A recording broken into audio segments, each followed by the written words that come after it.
We pause our story for a moment. The Archangel Gabriel has announced the birth of the Christ child. Let's talk about the birth of another child, Taddeo Luigi Gargiulo. Taddeo means beloved and gift of God. Taddeo, or Fyodor, as he eventually became called by his mother, was born to Italian immigrant parents on the Lower East Side of New York City on December 19, 1915. How does a boy go from being the son of a bread baker to a maestro and composer? Well, God's paths are never straight. An independent streak to pursue his passions began at a young age. Fyodor poured himself into the study of the piano. The Great Depression brought scholarship opportunities through the Work Program Administration, WPA, to take his bohemian dreams of being immersed in music and receive formal training from the best European conductors and composers of the day.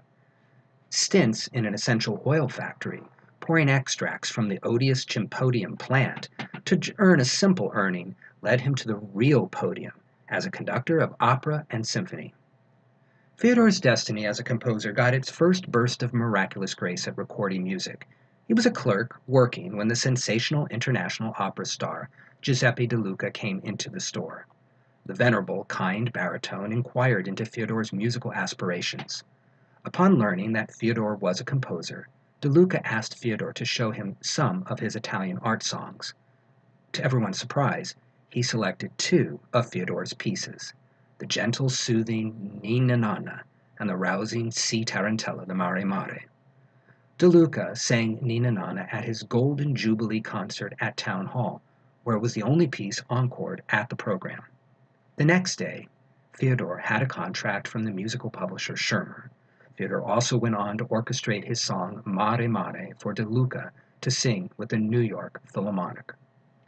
Despite these successes, composing took a back seat, while Fyodor pursued his real passion, conducting opera. During this period, he was also busy leading the Coro d'Italia as its musical director, arranger, and musicologist, to the tune of 5 commercial recordings, awards, and most importantly winning the heavenly prize of the hand of Gloria Moschella in marriage. Married in September of 1959, the two lost no time in beginning their blessed collaborations. Their honeymoon? Why, of course, Fyodor's opera conducting tour across the US and Canada. The movement of two hearts and spirits, caught up in sharing, creating, and glorifying God with their gifts, can never be chronicled.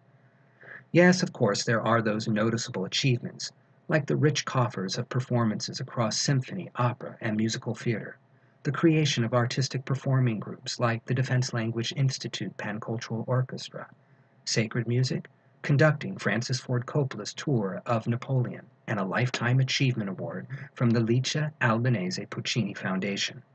But the real jewels of collaboration are the eternal artifices of rippling waves of love set in motion for the gifts of artistic endeavors. A little more later on the story behind the opera story, but for now, let's step back into the world of Tryillias. Gabriel has announced the birth of the Holy Child. In a moment, you'll encounter Artaban. He's the fourth Magi, or king, who tarried along the way and never found the 3 other kings or the Holy Child. We encounter Artaban as an old man taking account of his life. He recalls one of his adventures in the village of Agoda, where Zadok leads the pagan Tryillias festival that sacrifices a child to the gods. One very lucky child is selected by lottery every year. The child and family are guaranteed eternal life. Zadok and his henchman Forton are up to no good. They conspire to punish Malika by fixing the lottery so that her son Tiara will be sacrificed.